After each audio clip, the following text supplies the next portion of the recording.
Hello friend, dear friend, आपका 24 मार्च को chemistry का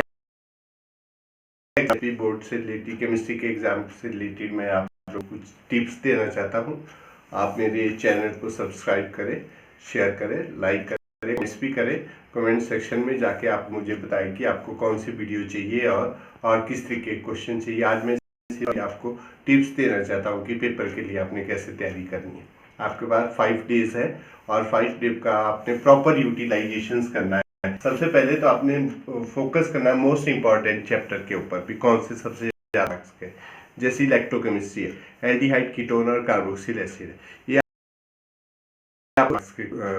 चैप्टर आएंगे। तो आपने क्या करना है, 3-3 MCQ है, तो सबसे ज्यादा फोकस उसी पे करना है और मैनेज करना है चैप्टर वाइज। आपने मार्क्स को किस करना है, तो सबसे पहले आप इलेक्ट्रोकेमिस्ट्री पे जाओ, उसके डिटेल उसको पढ़ो, फिर एल्डिहाइड और कीटोन्स पे जाओ। आपने ऐसे नहीं समझना है कि पहले मैंने ऑर्गेनिक इनऑर्गेनिक करनी, नहीं। आप मिक्स करके करेंगे तो आपकी रिटेंशन पावर अच्छे से रहेगी, आपको रिटेन भी रहेगा कि आपने भी एक्सेप्ट होएगा आपको। फिर आपने क्या करना है, एमसीक्यू, जैसे इलेक्ट्रोकेमिस्ट्री के एमसीक्यूज के लिए बोला, तो एमसीक्यू किस तरीके से करना है। आपको 3 तरीके के एमसीक्यू आएगा। एक बहुत सिंपल होगा, जनरल, जैसे बीच मेटेरियल यूज गैल्वेनाइजेशन प्रोसेस में, तो आपने जिंक बताना, इस तरीके का को मिला।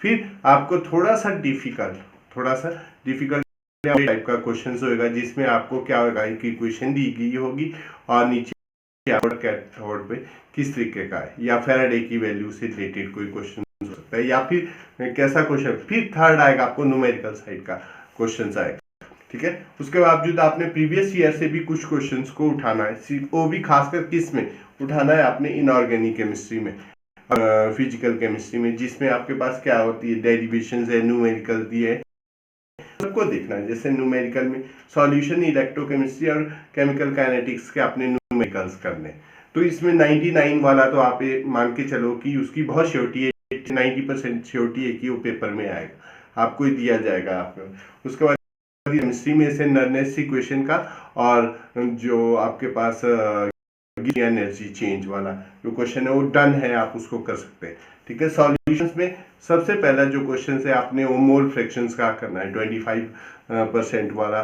मोल का ऐसे, आप उसको फोकस करो। उसके बाद किस पे करना है आपने, depression, freezing point, boiling point और वाट ऑफ फैक्टर में से जो है उसके न्यूमेरिकल कर सकते हैं आप लोग, और वो बहुत इजी क्वेश्चन है।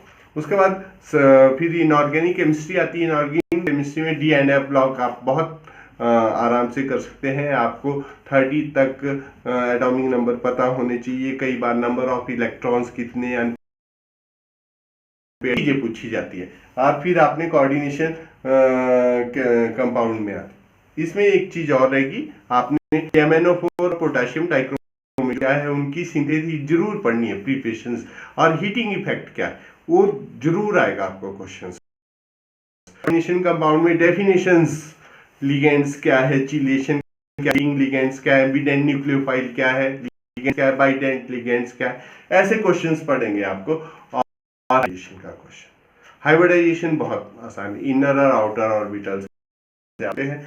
और फिर आपने ऑर्गेनिक केमिस्ट्री में आना। ऑर्गेनिक केमिस्ट्री को आपने 4 हिस्सों में डिवाइड कर देना है। कैसे, सबसे पहले आपने क्या करना है, वहां पर सॉल्युबिलिटी से उसको बनाए, क्योंकि आपको ऑलरेडी पता होता है बच्चों को कि सॉल्युबिलिटी के क्वेश्चन का क्या आंसर होता है, due to formation of intermolecular hydrogen. फिर एसिडिक और बेसिक करेक्टर का करना है। एसिडिक करेक्टर जो एसिड को लूज करते हैं, तो उनको ज्यादा एसिडिक बोलते हैं, जो कि क्या करते हैं, को लूज करे। और बेसिक उनको बोलते हैं जो लोन पेयर ऑफ इलेक्ट्रॉन को डोनेट, तो इसकी कंपेरिजन स्टडी भी आपने पढ़नी। फिर डिटेक्शन टेस्ट करने, जैसे टॉलरेंस एजेंट हो गया, हेलोफॉर्म हो गया, लुकास टेस्ट हो गया, तो इस तरीके आपने डिवाइड किए। और लास्ट में आना आपने नेमिंग रिएक्शन। नेमिंग रिएक्शन को लिखना है और उसी को बार बार रिपीट करना है। उसमें क्या चीजें करनी है कि कन्वर्ट, कौन सी चीज किस में कन्वर्ट हुई, इसी में से आएगा आपको question. Fill in the blanks, complete the reaction भी इसी में से आएगा। और कैटालिस्ट, किस तरीके का क्वेश्चन हो सकता है यार, ऐसे हो सकता है कि जैसे which type of catalyst is use in the Rosenmund reduction, तो पैडेलियम बेरियम सल्फेट हो गया। और which type of the metal is use in the Wurtz reaction, तो सोडियम होगी आपके पास। और which type of metal use Ullmann reaction, तो कॉपर होगी। तो इस तरीके के क्वेश्चंस करने, और लास्ट में जो बचेगा वो बायोकेमिस्ट्री है। तो आरएनए और डीएनए के बीच में डिफरेंस आपने सबने करना है, वो बहुत इंपॉर्टेंट क्वेश्चन है, किसी न किसी चीज में देखने को जरूर मिलेगा। और फ्रक्टोज और ग्लूकोज की स्ट्रक्चर है और उनकी जो प्रिपरेशन है उसको भी कर सकते हैं आप लोग। और जैसे छोटा सा क्वेश्चन होता है कि बीच स्टार्च किसको बोलते हैं हम लोग, तो ग्लाइकोजन को। तो आपने जो मेरी दूसरी वीडियो होगी उसमें मैं चैप्टर वाइज आपको इंपॉर्टेंट क्वेश्चन भी करवा दूंगा और उसको वहाँ पर डिस्कस भी मेरे चैनल के साथ आप बने रहिए। Thank you.